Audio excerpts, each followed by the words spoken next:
एक छोटे से गांव में, जहां हरियाली खेतों की चादर सी बिछी थी और नदी के किनारे बंसी की मीठी धुन गूंजती थी, एक पुरानी झोपड़ी खड़ी थी। यह झोपड़ी थी अम्मा जी की, एक ऐसी बुढ़िया जिसे गांव वाले चालाक अम्मा के नाम से जानते थे।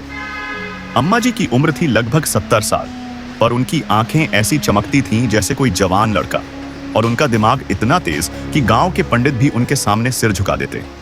यह कहानी उनके एक ऐसे कांड की है जिसमें उन्होंने 2 चोरों को ऐसा सबक सिखाया कि गांव में आज भी लोग इसे याद करते हैं और हंसते हैं।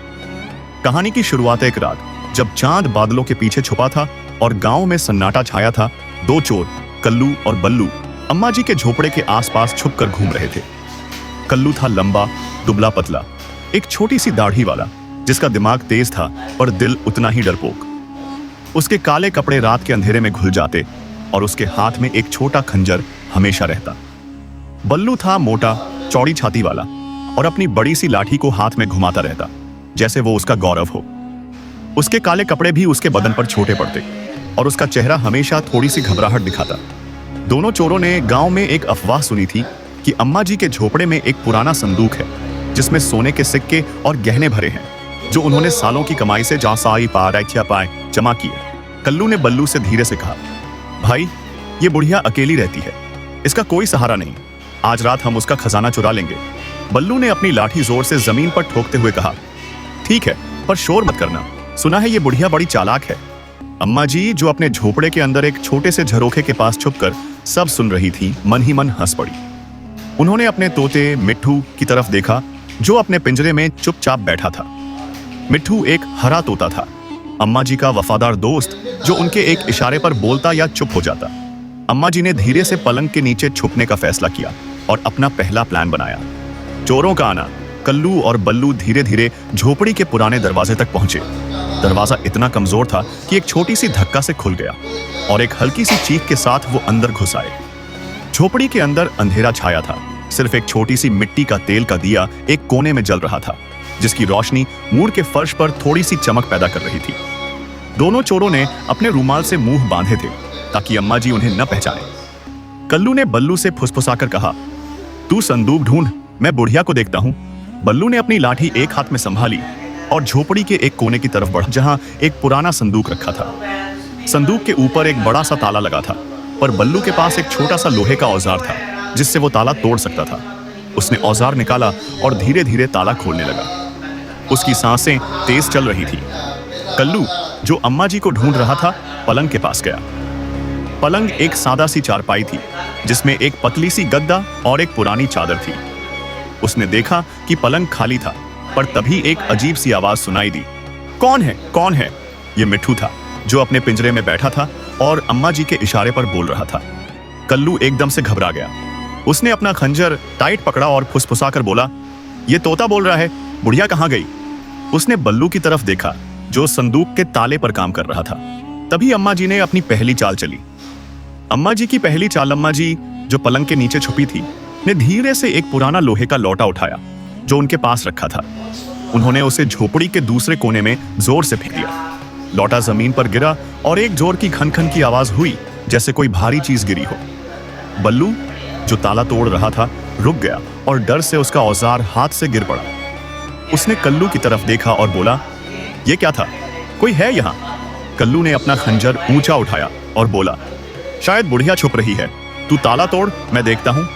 और उसके पहले कि कल्लू आगे बढ़ता, अम्मा जी ने मिट्ठू को दोबारा इशारा किया। मिट्ठू ने अपनी पूरी ताकत से चिल्लाया, चोर, चोर, पुलिस बुलाओ। यह सुनते ही दोनों चोरों के चेहरे सफेद पड़ गए। बल्लू ने अपना औजार छोड़ दिया और दरवाजे की तरफ दौड़ने लगा। उसकी लाठी हाथ में लपेटी हुई थी।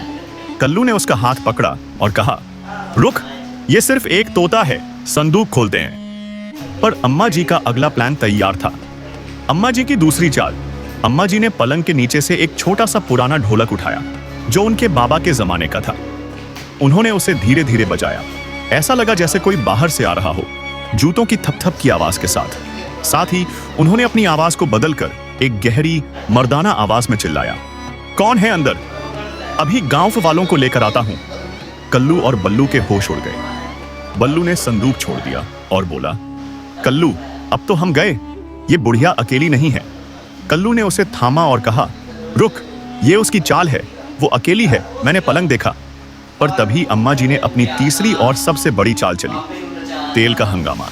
अम्मा जी ने झोपड़ी के एक कोने में रखे एक बड़े से तेल के मटके को धीरे से धक्का दिया। मटका गिरा और तेल जमीन पर फैल गया, एक चमकती हुई नदी की तरह। झोपड़ी का फर्श एकदम चिकना हो गया। बल्लू, जो दरवाजे की तरफ दौड़ रहा था, तेल में फिसलकर धड़ाम से गिर पड़ा। उसकी लाठी हाथ से छूट गई और सीधा कल्लू के पैर पर जा गिरी।